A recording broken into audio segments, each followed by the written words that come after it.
Hey nuts, I am Nitin. Wednesday किसने नहीं देखी? वेल, मैंने नहीं देखी थी बट अब देख ली, क्योंकि किसी भी प्लेटफॉर्म पे चले जाओ, कुछ दिखे ना दिखे ये डांस जरूर दिख जाता था। वेल, जो मेरा कहने का मतलब है कि वेडनेसडे अभी तक ऑलमोस्ट ज्यादातर लोग देख चुके हैं, आपके 70 साल की दादी से लेकर आपकी गली के 5 पैर वाले कुत्ते तक। वेल, एटलीस्ट इस सीरीज के बारे में लोगों को पता है। बट मैं आज बात करने वाला हूँ गॉथ कल्चर के बारे में, मोर स्पेसिफिकली गॉथ सब कल्चर के बारे में, जो इसमें रिप्रेजेंट किया गया है और कैसे ये सब कल्चर रिवाइव हो चुका है इस सीरीज की हेल्प से। गॉथ एक म्यूजिक बेस्ड सब कल्चर था है जो यूके में शुरू हुआ था अर्ली 1980s में। And by UK I mean United kingdom, north Uttarakhand. जो गॉथिक रॉक के फैस ने शुरू किया था। गॉथिक रॉक लिटरली निकला है पोस्ट पंक के म्यूजिक जॉनरा से, तो इसीलिए थोड़ा पंक सब कल्चर के बारे में जान लेते हैं। पंक सब कल्चर खुद में एक बहुत डाइवर्स सब कल्चर है, जिसमें अलग अलग फैशन, आइडियोलॉजी, फिल्म्स और लिटरेचर आ जाती हैं, जो कॉमन सोसाइटी और पॉलिटिकल व्यूज को अपोज करता है और बढ़ावा देता है इंडिविजुअल फ्रीडम और DIY एथिक्स को। DIY एथिक्स मतलब डू इट योरसेल्फ, मतलब चीजें खुद से करना, किसी पे डिपेंड न रहना, जैसे कि प्रोफेशनल्स पर और एक्सपर्ट्स पर। DIY को सेल्फ मेड कल्चर की तरह डिस्क्राइब किया जाता है, वो कल्चर जिसमें लोग खुद से चीजें डिजाइन करते हैं, क्रिएट करते हैं और कस्टमाइज या रिपेयर करते हैं बिना किसी स्पेशल ट्रेनिंग के। पंक सब कल्चर ओरिजिनेट हुआ है पंक रॉक कल्चर से। पंक रॉक एक म्यूजिक का जॉनरा था जो मिड 1970s में पॉपुलर होना स्टार्ट हुआ था। इस जॉनरा का म्यूजिक काफी फास्ट पेस्ड और हैवी होता था और इनमें कई बार ऐसी लिरिक्स होती है जो किसी पॉलिटिकल या सोशल इकोनॉमिक बिलीफ को अपोज करती थी, क्या उनको लोगों के सामने लेके आती थी। For example God save the Queen by Sex Pistol बहुत अच्छा एग्जांपल है पंक म्यूजिक का, जिसकी लिरिक्स कुछ ऐसी हैं। God save the queen, the fascist regime, they made you a moron, potential H bomb. God save the queen, she had no human being, there is no future in England's dream, ब्ला ब्ला ब्ला आगे आगे। जो लोग पंक society के members होते थे वो non कॉन्फॉर्मिटी, anti authoritarianism, anti कॉर्पोरेटिज्म, DIY, anti consumerism, anti corporate grid, direct action और not selling out जैसे बिलीफ पर बिलीव करते हैं। नॉन कॉन्फॉर्मिटी मतलब किसी चीज़ को करने से मना कर देना। फॉर एग्जांपल अगर एक सर्जन सिर्फ शर्ट पैंट क्या जोकर बन के ऑपरेशन करे तो वो नॉन कॉन्फॉर्मिटी का केस होगा, क्योंकि उसने उन आइडियाज़ कस्टम्स को डिनाई कर दिया जो इंपॉर्टेंट होते हैं ऑपरेशन करते वक्त, जैसे कि सर्जिकल सूट पहनना जो काफ़ी नेसेसरी होता है सर्जरी करते वक्त। एंटी अथॉरिटेरिज्म मतलब फुल इक्वालिटी पे बिलीव करना, लॉ से भी पहले इक्वालिटी को रखना।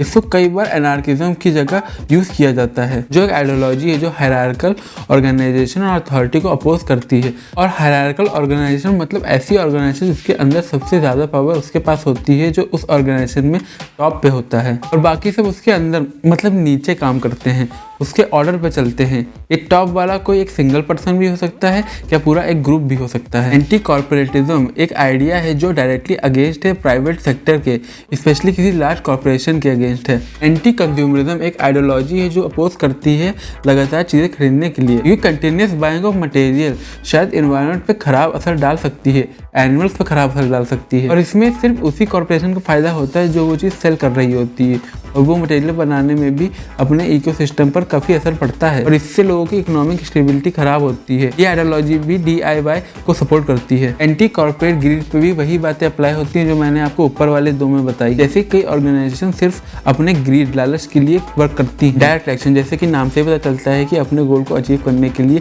तुरंत एक्शन लेना, ये वॉलेंटली भी हो सकता है गन वगैरह का यूज़ करके, या नॉन वॉलेंटली भी हो सकता है प्रोटेस्ट वगैरह करके।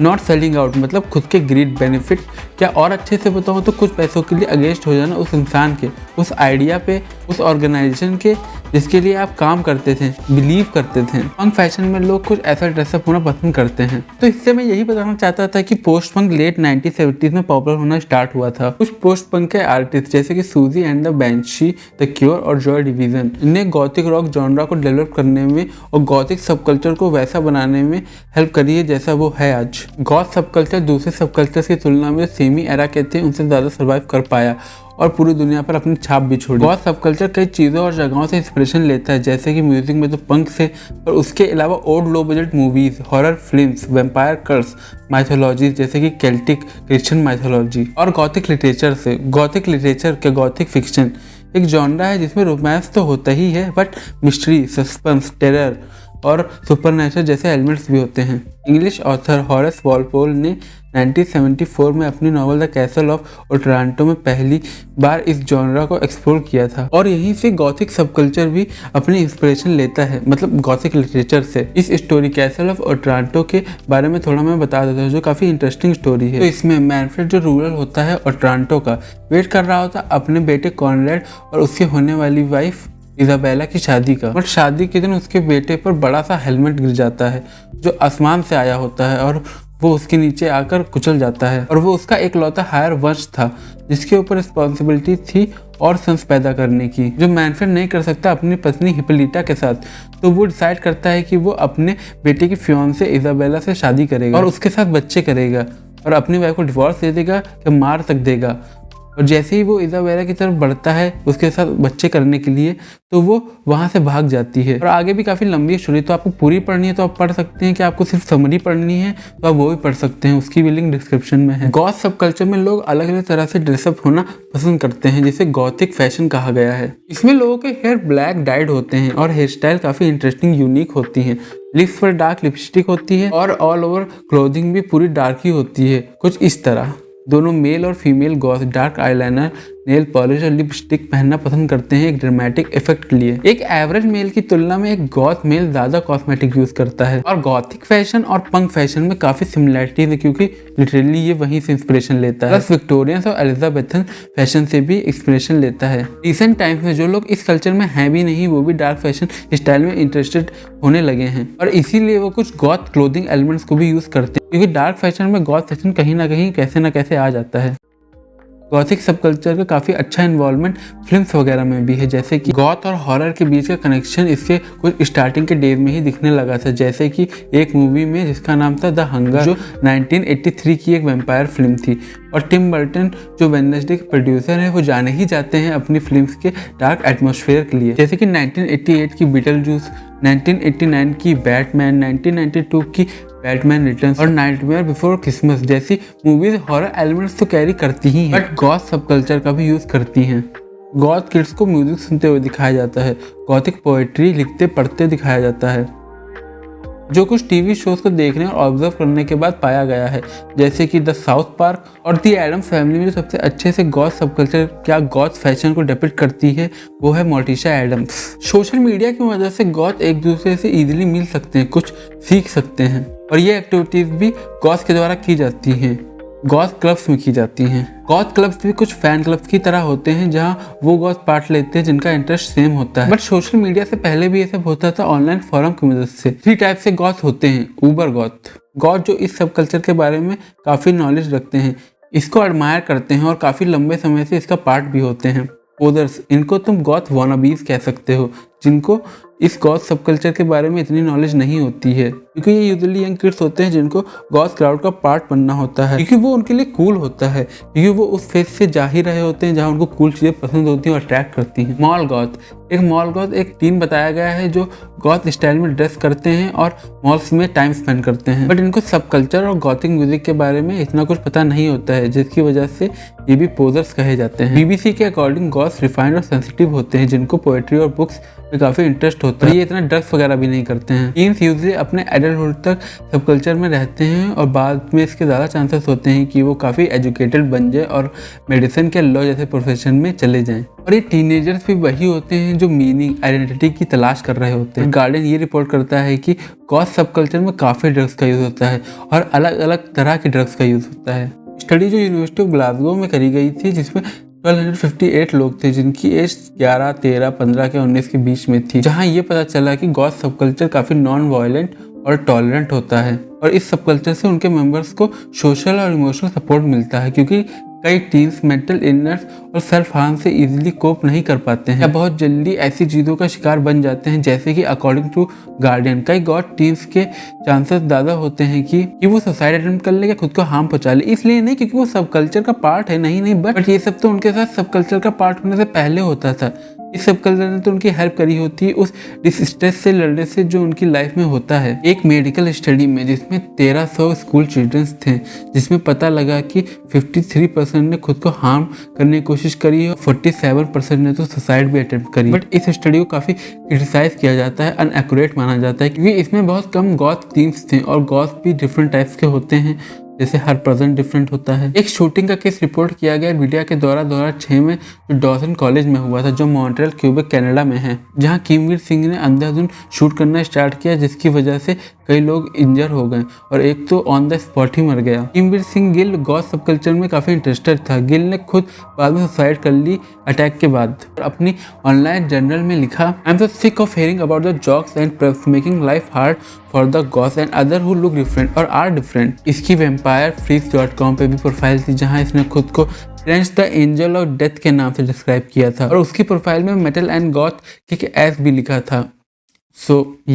और इसकी कुछ फोटोज भी थी इस वेबसाइट पे, जिनमें कई में ये कैमरा की तरफ गन पॉइंट कर रहा है। मिक मर्सर ने कहा कि गिल गॉथ नहीं था, कभी नहीं था।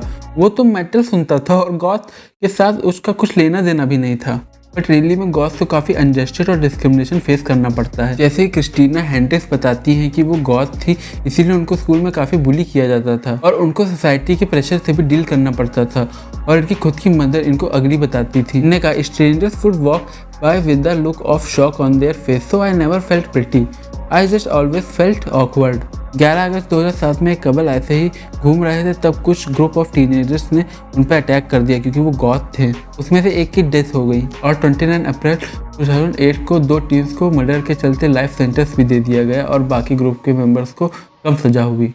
जज ने कहा, This was a hate crime against these completely harmless people targeted because their appearance was different to yours। आगे इन्हें गॉथ को डिफेंड करते हुए परफेक्टली पीसफुल बताया। बट गॉथ का ओरिजिन ना 19th सेंचुरी में हुआ, ना 18th सेंचुरी में हुआ, ना 17th सेंचुरी में हुआ। इसका ओरिजिन तो रोमन एम्पायर के समय हुआ था, जहां गॉथ को यूज़ किया जाता था एक जर्मनिक ट्राइब को डिस्क्राइब करने के लिए। गॉथ ने एक मेजर रोल प्ले किया था वेस्टर्न रोमन एम्पायर के डाउनफॉल में। वैसे तो बुक्स वगैरह में लिखा है कि गॉथ साउदर्न स्कैंडिनेविया से ओरिजिनेट हुए थे, बट इस बात पर अभी भी डाउट करते हैं लोग और हिस्टोरियंस। अगर आपको और गॉथ के बारे में जानना है तो लिंक डिस्क्रिप्शन में है इस विकिपीडिया पेज की। और गॉथ सब कल्चर का कोई लेना देना नहीं है गॉथ के साथ।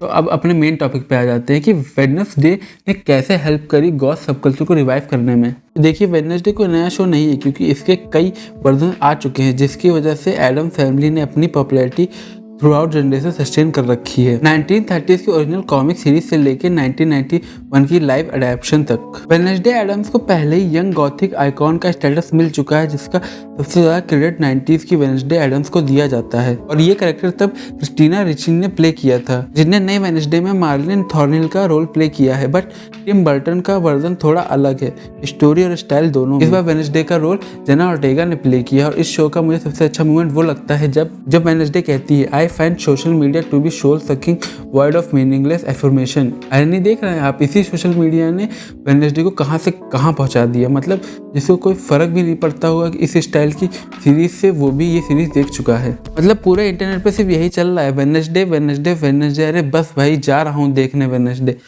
और सबने पीयर प्रेशर में आके ये सीरीज देख ही ली। और सबसे ज़्यादा हेल्प करी है किसी चीज़ ने इस सीरीज की पॉपुलैरिटी में, तो वो है ये डांस। इस पे लोगों ने लेडी गागा का ब्लडी मैरी सॉन्ग लगा दिया है और मिलियंस ऑफ लाइक्स ले गए हैं। वेडनेसडे एडम्स का कैरेक्टर अलोन रहना पसंद करती है और सबसे अलग भी दिखाई देती है। जहाँ लोग कलरफुल कपड़े स्टाइल में रहना पसंद करते हैं, जैसे कि एनिड, वहीं इसको थोड़ा ब्लैक और ग्रे रखा गया है, ऑफकोर्स कपड़ों में और मेकअप में, इसीलिए सबसे ज़्यादा अलग लगती है, सबसे ज़्यादा स्टैंड आउट करती है। बर्टन ने कॉलिन अटवुड के साथ कोलैबोरेट किया था इस शो के लिए, जो एक कॉस्ट्यूम डिजाइनर हैं। जितनी भी आपने कॉस्ट्यूम्स देखी है, चाहे वो इस डांस में हो, बाइकर लुक हो, क्या रेगुलर वेडनेसडे लुक हो, वो सब इनके ही दिमाग से निकला है। क्या आप कह सकते हैं इनके वार्डरोब से निकला है? नो, बट वेडनेसडे का ऐसा कैरेक्टर नहीं है जो तुम जेनजीज के साथ एसोसिएट करोगे। इसका फैशन अलग है, एटीट्यूड अलग है और आइडियोलॉजी भी डिफरेंट है। और शायद यही यूनिकनेस इस कैरेक्टर को लेजेंडरी बनाती है। प्लस जेना ऑर्टेगा की एक्टिंग, जो आज की वेडनेसडे एडम्स को टाइटल देती है जेनजी के न्यू एज गॉथिक आइकॉन का।